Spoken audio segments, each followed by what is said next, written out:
Aside pa mo nga, sa tibuok kalibutan karon, pila na tao? 8 billion. Unsa may pinakapaspas nga reliyon karon ganis tibuok kalibutan? Muslim. Atheist. Ang mga tao walay Diyos, mga tao may Ginoo, atheist. Sila'y pinakapaspas karon nga nitubo. As of 2022, iabot na sila og 1.4 billion. 1.4 billion na sila.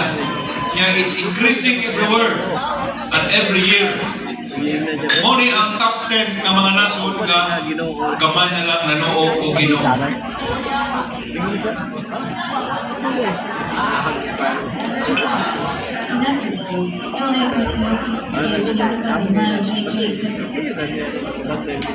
What is going on, everyone? Let's talk about religion, or the lack thereof. Today we're talking about countries with the largest portion of the population that claim to be atheists. If you don't know what atheism is, it can simply be explained as a person who doesn't believe in God or some other form of higher power. There are several flavors of atheism that I'm not going to get into. We're just broad brushing this one with people that don't believe in the big man upstairs or downstairs if you stepped over to the dark side. I promise there will be people in the comment section just talking about the different types of atheism and how I got it wrong. They're almost like vegetarians. You ask someone if they're a vegetarian and you get a 20-minute speech on how vegetarians are like minor league vegans or serious vegetarians, and it just goes on and on. Never ask someone about if they're a vegetarian. Trust me on that one.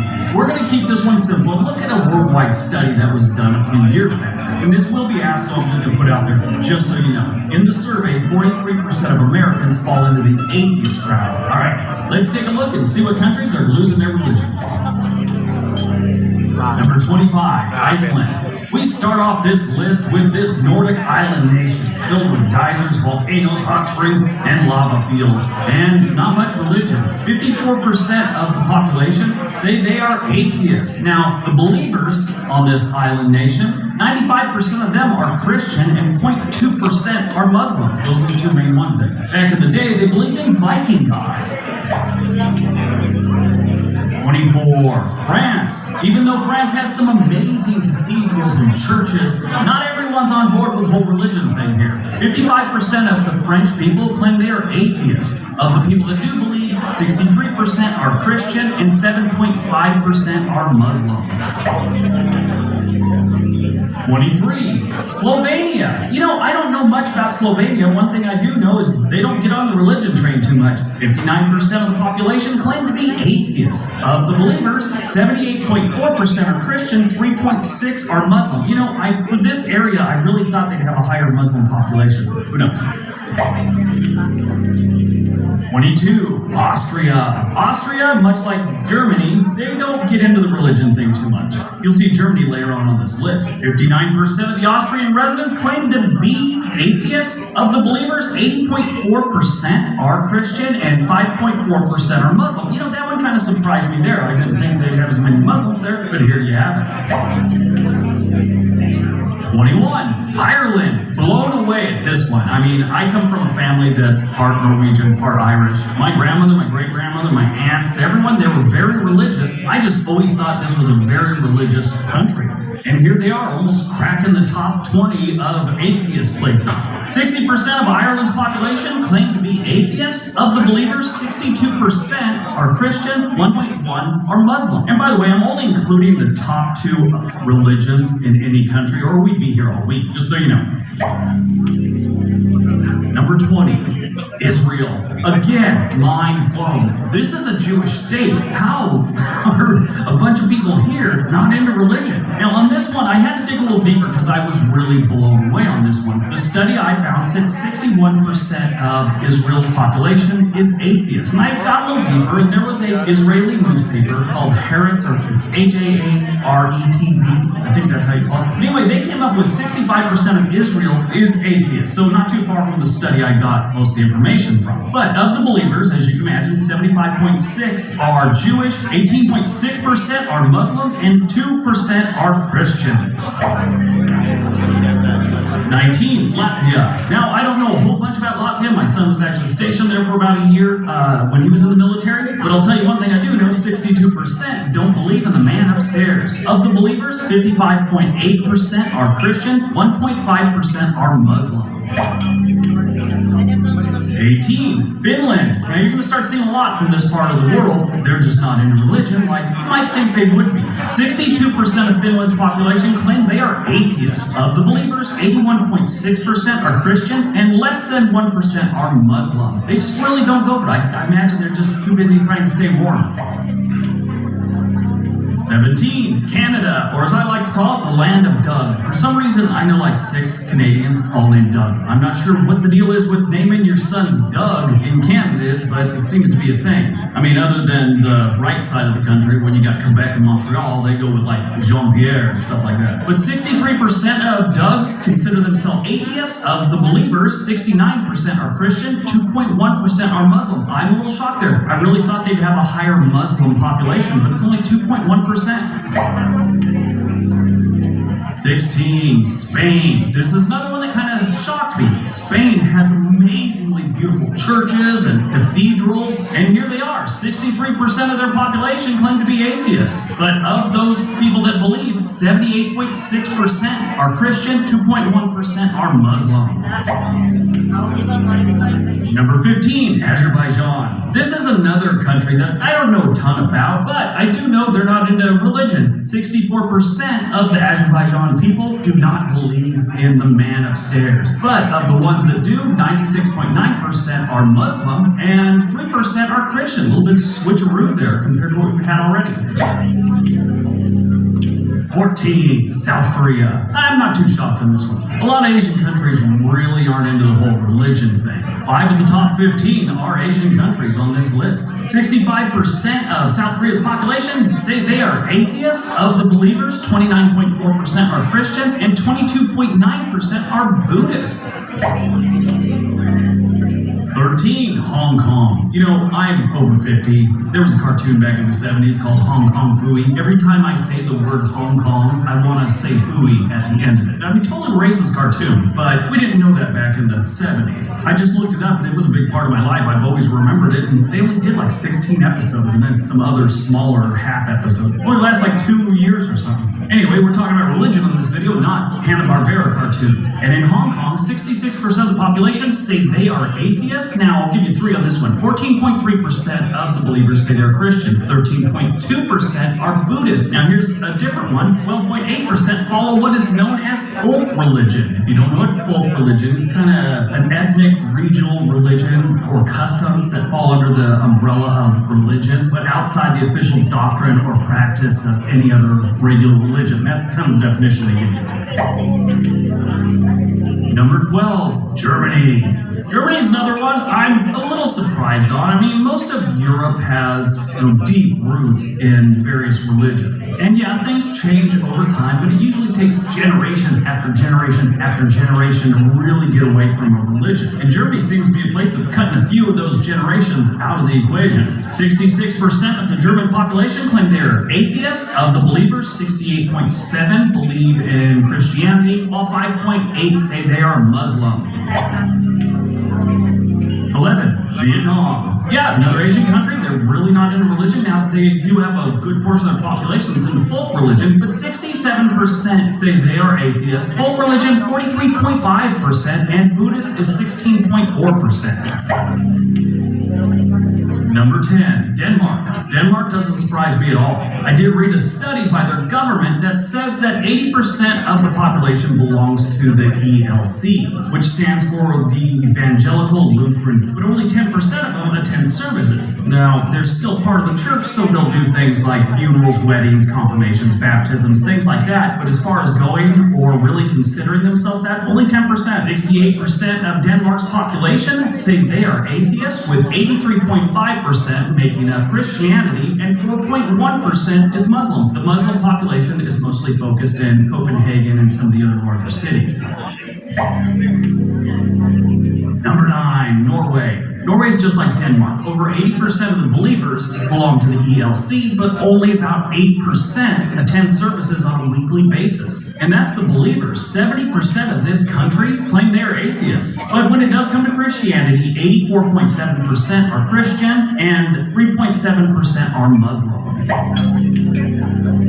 Number 8, Australia. So this one sort of surprised me. I don't know why. They're really not a very religious country. I just thought they would be. Don't know why. But 70% of Australia's population claim they are atheists. Of the believers, 67.3% are Christian and 2.4% are Muslim.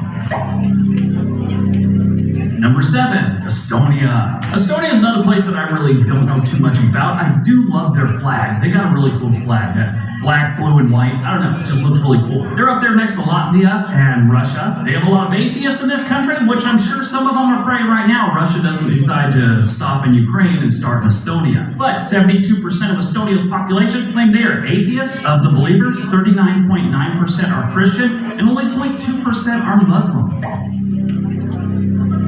Number 6, Belgium. Belgium isn't a big country and they're not big into religion either. So in the top 10, I've been trying to look in and find other studies, get a better grasp of what's going on in these countries. And normally the government will have some kind of statistics on things like religion and population. One thing they don't collect in Belgium is religious affiliation numbers. So I thought that was kind of interesting. But 72% of the Belgian population claims they are atheists, with 64.2% of the believers believing in Christianity and 5.9% being Muslim. Number 5, the United Kingdom. This again kind of surprised me with the family that comes from that part of the world. I just always assumed the United Kingdom was very religious. Now I feel like I should clear something up, because whenever I say the United Kingdom and then Ireland was also on there, people are, oh, you already said Ireland. Ireland is not part of the United Kingdom. Northern Ireland is, not Ireland. But yeah, much to my surprise, 72% of the United Kingdom claims to be atheist, while 71% of the believers are Christian and 4.4% are Muslim.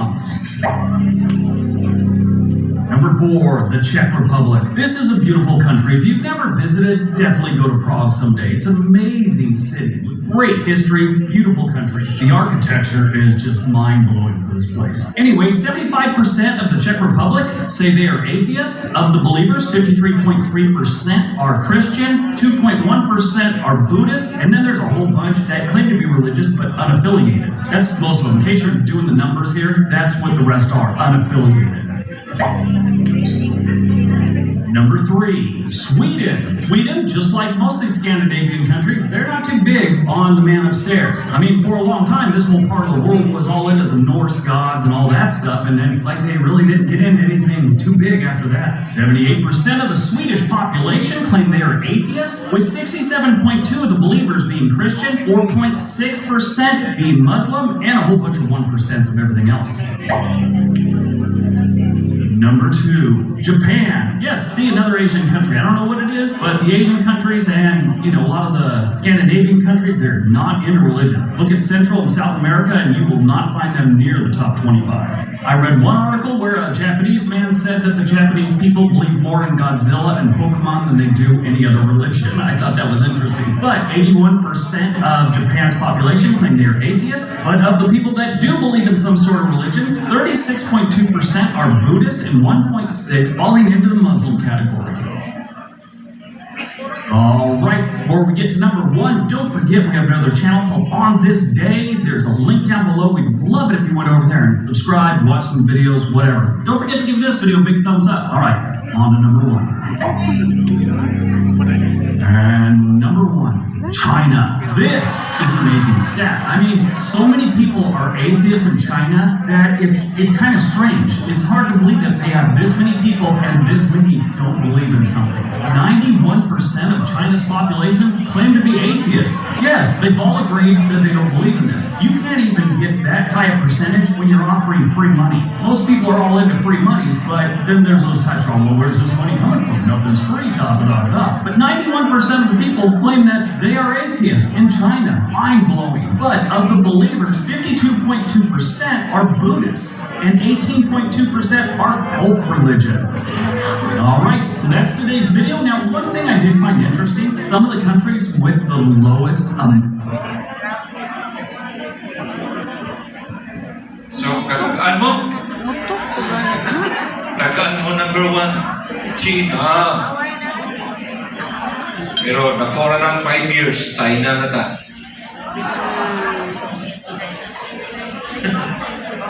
Anyway, we'll continue. As I said, muna kong gayong ganganina, starting January 22, which is tomorrow, Pangasinan Archdiocese restores communion on the time. Sugo na silang Arsobispo. Kung sugo silang Arsobispo, nga ang tanang mga readers, tanang mga lectors, tanang mga extraordinary minister, you don't have to wear mask. Mga lector, the minister, readers. Ya, required ang tanan nga musub o tiniglignya nimo sa communion, tamtang kasi mong mask kung magmask ka. Kay matuman ni Archbishop, daghang kayo mga nangatagak nga host. Kay nagmask pa, niya mo pa iabli, ihunit sa communion. Daghang kayo mga sus, instruction. Daghan yun. Nga, moral lang unsay natagak. Moral lang unsay natagak. Ginoo ko na. Ginoo, tagak-tagak ko na. Minta. The Eucharist is the summit of the Catholic faith. Muna'y kinatumtuman sa pagtuong Katoliko. But ibaw na ka, muna'y game plan sa demonyo through the Freemasonry. Ang tanang Katoliko, di na dyan mo to nga Kristo na inyang idawat. And they are winning the war.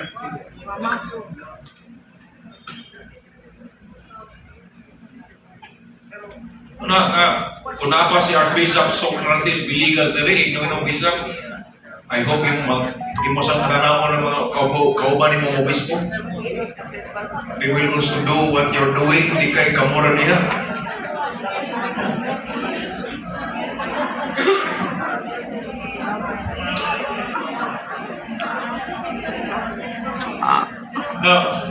Morning balita sa Vatican, as of today, 360 million plus ka mga Kristiyano ang gipanggukod, gipanglutos, gipangpatay, gipangdakop, gipangbilanggo, and all these things. What are the top 10 countries na nanggukod o mga Kristiyano? Okay, the top 10. North Korea, Iran, Afghanistan, Yemen, Nigeria, Libya, Myanmar, and of course, China. Mga top 10 na mga nasod which harass, discriminate because of our faith. Grabe, North Korea, no? Afghanistan also, Nigeria, kada simanan ay paring patyun. Kamay tiyan, kamay kaon. Kamay kaon, kamay tiyan. Si Father Kingsley. Si Father Kingsley is now in Vancouver, Canada. And they said they will transfer ko to Toronto. Ano sa? Kamay tiyan, kamay kaon. Baboy, kutulong klase baboy, baboy dako, baboy gamay, makten. Okay? Nandang dapat rin. Kaila mo ni Cardinal Pell. Kisa man si Cardinal Pell, Cardinal sa Australia. Usa ni sa naliga ni Pope Benedict. Pag Rizal ni Pope Benedict, nipuli na si Pope Francis, gikuha siya nga maogyoy. Kung gobyerno pa na siya yung treasurer sa Vatican sa Simbahang Katoliko. Paglingkod niya, within a year, nakadiscover siya o bilyon nga kwarta. Gipang deposito bisag asa. Meaning, ato pa na, money laundering. Nadiscoveryhan niya, pagkadaga ng kwarta, iyang ginas po Francis, ingon kayo may kwarta, initial, 35 million euros. Gideposito dito. Napag-coming, 100 million, yung kayo may kwarta. 1 year after, gipagawas na ni Cardinal Pell. Gikiha siya dito sa Australia. Gignan siya. Balik diri Cardinal Phil, kay daghan kay mga laki nga batanon nga imong ipang-abuse. Lupad siya. Tapos bisa, Cardinal, lupad boy kay wala ko isa. Doon ako na. Tapos pagabot dito, hearing na, hearing. Sus, nagtanan. Kung ano, inaiginika na ningon nga, kana si Cardinal Phil, ang kong anak na 10 years old ka na to, 12 years old ka na to, gihilaptan na dito sa sakriste. Si Cardinal Phil, bayot na, sitira-sitira. Ang resulta, pilde siya. Gipreso siya 44 ka buwan. Solitary confinement, dili ka pwede mo bisita. Kaya mato pa ni Cardinal Phil, suod sa 44 ka buwan, wa gid pwede. Di siya makamisa, kay di siya tagaan, di siya ko sa kagtuo na lang na bino. Then, ang iyang mga abogado, ni Kamang, na wa may sa among linti. Eventually, nabaligtad ang kaso, ningon ang korte, wa day kay sa manor siya silbi siya ng priso. Pagawa siya. And then, ato siya sa Amerika, relax siya. Samtang dito, sa Amerika, naghimo siya libro na kung sa ang iyang gibuhat kanadlaw, sa iyang ginauna kanadlaw. Antong gignan siya nga, hawa na ni Cardinal Phil, kaya wa day kay sa. Pero na-discoveryhan niya nga dunay kardinal dito sa Vatican. Nibayad og 220,000 kada batan-on para moingon lang nga gihilangtan siya. Kardinal yang kalaban sa Vatican. Kato nga kardinal, mo to siya nga kardinal nga moy in charge sa cause of sense, siya ay bahala kinsay masantos, kinsay mabiblify, kinsay mablised. So, usara sa mga hinanakit ni Pope Benedict na grabe yun ang corruption sa Vatican. Left and right. Ha? So, wag na mo balik di na mo, giyos ba tayo, Pope Francis, ay, di Cardinal Phil, balik sa imong ranggo, pagka tinisuryer, mas Cardinal Phil, kamo na lang. Now, namatay, magkalit si Pope Benedict. Ito siya kay lubong. Kung nakakita mo sa lubong, tapos Cardinal Phil dito. Pagka 3 days after, magpa-surgery siya kay, doon na may problema yung bukog sa hawak. Hip surgery. Okay. No. Pagka next day, manamang surgery, nga 14 oras, kamata na siya. Salamat siya sa doktor. Ikaw lang sa ningon, nagigda pagod, Monday after pagod. Pagigda na, kasama sa doktor nga, Dok, salamat kayo nga, successful kayo operasyon. Yatake, patay dito.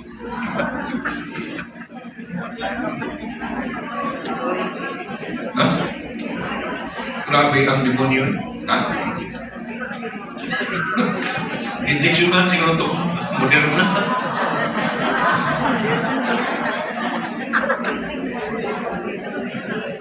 Okay, kung sa iyang sulti, iyan ang gisulti 1 week before siya namatay. Mato pa niya, commentators of every school is for different reason agree that this pontificate is the disaster in many or most respect a catastrophe. Kining pagdumala ni Pope Francis ron, catastrophe sa simbahang Katoliko. Siya ang gisulti.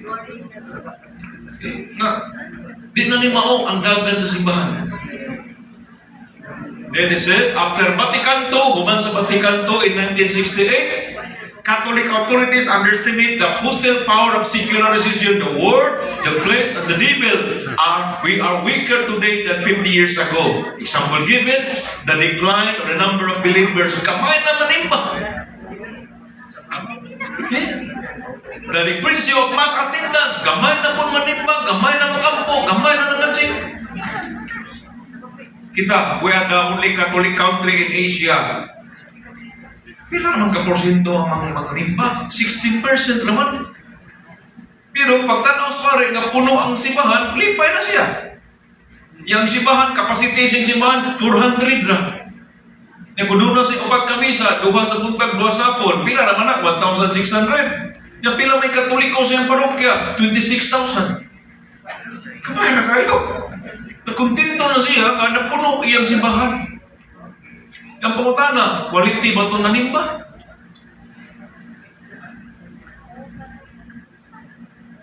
Ang tanan ng alawat, angay ba mga pangalawat? It's another question. The demise of extinction of many religious orders. First time in history, nakita na ito, daghang mga congregation, mga madre, sugod ng panira. Kung dili ka ni manira, panangtangon ang mga bilo. Left and right ron. Istoryahan na namin ang mga dos batikan. Pag may atin na meeting atong 2014 man siguro to, 2016 ba? Na pinakadagong ranggo sa Madrid Congregation di mo kalibutan. May akong katubang. Superior General di mo kalibutan. 6,000 ilang Madrid. Yeah. Ni Madrid hawak may cross. Okay na to. Meeting me. Ingon na siya, Doctor, can I invite you for dinner tonight? Ko, yes. Yes, sister. I'm willing to join your dinner. Okay, we'll see each other at the lobby at 6 o'clock. Kanaong na ko. Kasi may Madrid rin. Ay, nagbasa ditong babae nga naglibais. Merong 4, niya nagbasa, magasin ko. Sa may Madrid, para size naman kapit. Ingon siya, oh, Dr. Buliser, here you are, let's go. Sister, really? Kaya, nangyakon may, wakit mangampo. Saan mo eh? Superior General ha, di na nagungan na ng congregation, kaya naarabas Pilipinas, naabon na sila Cebu.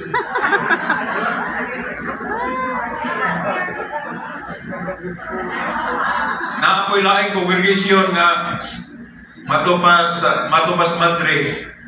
Yung sa doktor, iba pagka nag-meeting na dito sa Roma. Giingnan mi sa among superior, oy, starting this year, kanang inyong bilo, optional na na. Pero para sa amo, dili na may magbilo. It's bilo or gone. Ningon siya si sister, bahala mo diyan sa Italy, bahala mag-unsa mo diyan, pero kami dito sa Pilipinas, di kami manangtag sa mong bilo, hangtod sa mong ikamatay. Kana nga Madre, maoy dagudagog sa mga nagdumala sa Perpetual Succor Hospital. St. Paul de Charles. Sila ki-challenge sila. Wala na direct, kinaraan na ng bilo-bilo. Mutana ko sa kamadre dito sa Roma, sister, why you remove your bilo? Ingon na siya, taga-India to. You know, doctor, in our research na kung magbilo-bilo kuno may ilhaming madre, dili kami makapenetrate kung mga dili Kristiyano. Apan kung tawag ng mga bilo, kung anong may, just go with the people, ang makapenetrate may. Sapa na. Sa ato pa ng pinulungan, istoryahin. Look, iskatro naman rin. Kung ako kasugod. I-extend ako 5 minutes. Now, ingon si Cardinal Pell, 2 days before siya nag-operahan. Before he died, Cardinal George Pell wrote the following article. He denounced the Vatican plan sa Synod of Synodality. Iya din ang kontra ang Synod of Synodality. Para niya, it's a toxic nightmare. Kung sa mana, binisaya sa toxic nightmare, bangungot sa kagabion na di nakagusto mamata.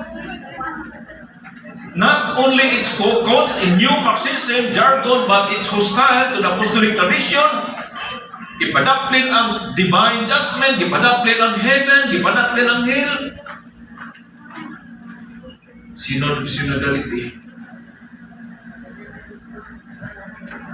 Kung madayo na yung plano sa kalaban, nga by 2024, pwede na ang laki nga minyo nga magmahimong pare.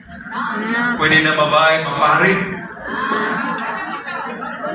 Kunya, blessing na ang mga lalaki nga magminyo. Mo man na ilang give propose ron. Next week, ang atong mga obispo mag-meeting sa Manila. Usa sa ilang agenda, ang mga nabasahan ng ilang agenda is pwede ba, mo-decide na sila within before February, pwede na ba ang permanent diaconate, permanent na deacon, like, diundo ka, i-order kang deacon. Ang problema, kay sa ubang nasod, ang ilang i-order na deacon, gusto nila, babae. Yung sa may next sa babae nga deacon, di pare na. Yung dunay, kita kong picture last week sa Switzerland, nagmisa ang pare, niya doon na sa i-concelebrar na duha ka babae. Kasulog-sulog sa pinari. I-challenge lagi nilang Batikan na, anong dugay-dugaya kay naghilan ng tagpare ron, gamay na kay pare. So, pasalan man, ato na lang i-order ng mga babae. So the things going on. Kung ang gingon, kang Cardinal Pell niya, iyagin statements, Christ is being moved from the center by the Pope Francis Vatican. Si Kristo kuno gipadaplin. Strong consent confused about the importance of strict monotheism, hitting on the wider concept of divinity, not quite pantheism, but like a Hindu panentheism variant, pagsamama is idolatrous. Nanimog gini silang mga obispo nga doon kay panglantaw katong giprosesyon ang pagsamama dito sa Vatican, niya gitungtong pagismisahanan. Sus, Ginoo ko, pagkagrabing pagka-idolatrous. Worshipping another God. Kuan ko na good. Commandment number 1 and commandment number 2. The Christocentric legacy of St. John Paul II in faith and moral is under attack. Doon na ko'y mga hen dito sa Vatican nga tingali in a year or two tagtamo na ng teaching sa Katoliko nga dili mo gamit o contraceptives. Nga okay na ng legation o basik tuyo o basik tumik. Apil ng ayudo-ayudi. Munin ko yun. Then, phone tapping is regularly practiced. Phone tapping within the Vatican. Tanan nimong tawag, tanan nimong cellphone, tanan nimong email, ilang i-monitor. Kung wa pa rin matakiha si Pope Francis, kung takiho nimo, pag-ugma, magkadawat na kag letter, resign. Yun anak, kangingay ang Vatican ron. The situation of Tridentine traditionalists should be regularized. Kaya under-treat na ang traditional Latin Mass. Di na gusto sa Francis na pa'y magdupa-dupa nga pare umingon, Dominos Vobiscum. Pare, ikaw ito. Pinaganahan ang sa tubahan. Anyway, we're moving fast para sa ilang programa na Technocracy and Transhumanism starting 2023. Okay, smart cities. When you see smart cities, ang syudad will be under control sa technology. Nindot ka paminaw, smart city na ta. But everything that moves is technology. Surveillance, gini. Because once you register na your cell number, plus you have your national ID number, tapos. Mura na tag mga tao nga naglakaw-lakaw nga puro na lang nagbukas. Why break, why pante, why bra? Sakli, wala pa kay privacy. Mamonitor mo kami sa kasa. Nga. Muna ilang goal. Wala kay matakuan. They will know your, ibaw sila imong health status. Ibaw sila nag-inom ni Closartan. Ibaw sila nag-inom ni sila o Bitformin. Inom ni sila ang Lidopin. Ibaw na sila. Then, social credit scoring. Ngingig ka ni siya. Gisog na ni China. Usap ng social credit scoring. Bantayan imong lihok. Like, may baka mula ba sa imong garbage?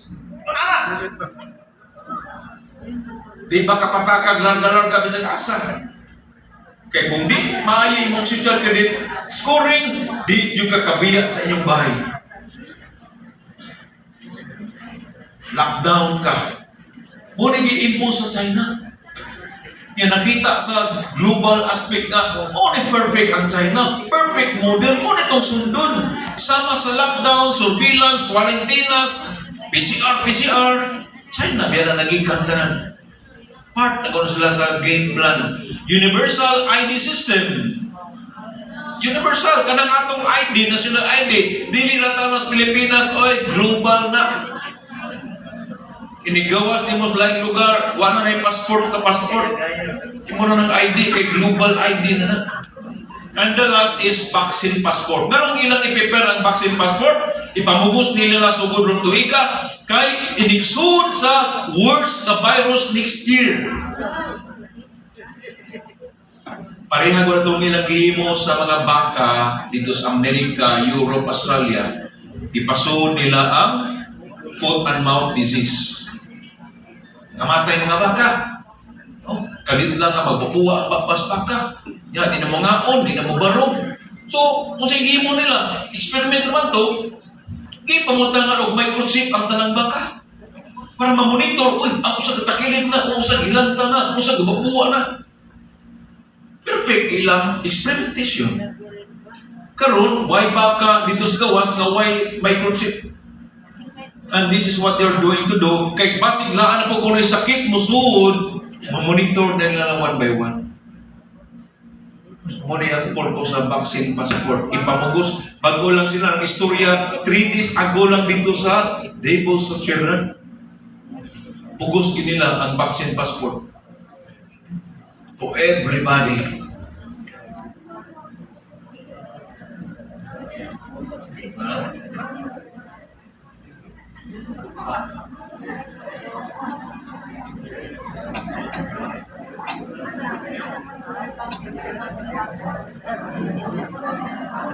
So, before I end, World Economic Forum, 16th of January to 20. Kahapon kutob. 4 days.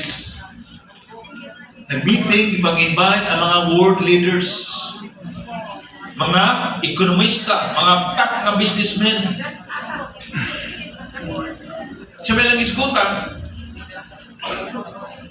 nindot kunuhay ang presentation dito, pero behind the curtain, kita mo sa space ni Bongbong. Nindot, nanghambog siya nga, well, my country, we are the only country in Asia with the highest in economy. And our GDP is going to be from 6.5 to 7%. And the only country in Asia who have that capability to really improve our economy. And I'm really proud because of my father. Muna yan na, okay? Para ma-imagine ninyo. Dito na sa World Economic Forum. Ako mo nang ikuha yung video. So, muna na ng presidente na nag-appeal sa ninyo.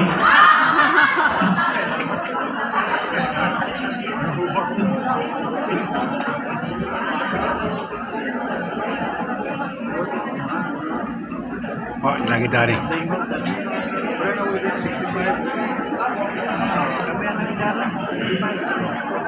So, the general plan is full digitalization. Bang sa inindabor sa Tagbilaran atong Merkulis o diha sa Carbon atong Huwebes. Isugda na nila. Mamalit kag tangkong, kamote, isda, karne. Digital na yung ibayad, wak na yung kwartahay. Musakay ka gabal-habal, di na ka mapila mandong. 15 lang. Wak na yung kutay. Digital naman. Oh.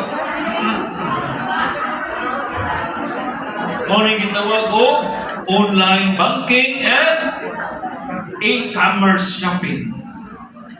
Isang maligo ka nito, naglaba ka, order ka. ang gisakyan ng ganila, maugin ang COVID. For the last 2.5 years, dito na nag-plastada, while 99% mga tao nagpiyong, nagtago, nahadlok.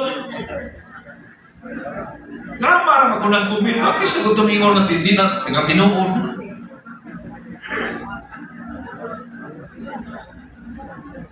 Okay, so, nalang pumalis ka sa akong next topic kay importante kayong next speaker. Ang akong topic is pa-picture na lang ko sa akong topic. Can the greatest threat to human life around the world today from 2023 and beyond. Apo ka mga pinakangingig nga mga senaryo o na itong thema, possible scenes and scenario for the year 2023 and beyond. Usa sa senaryo ana is what? Nging. What is nging? Here. Nuclear war. Sana ka senaryo. Pinaghagbo ka na sa nuclear war. Unsa mga nasog na nuclear na capability? Number 1, Russia. Number 2, USA. Number 3, UK, France, Israel, Pakistan, India, China, North Korea, Philippines. Okay, so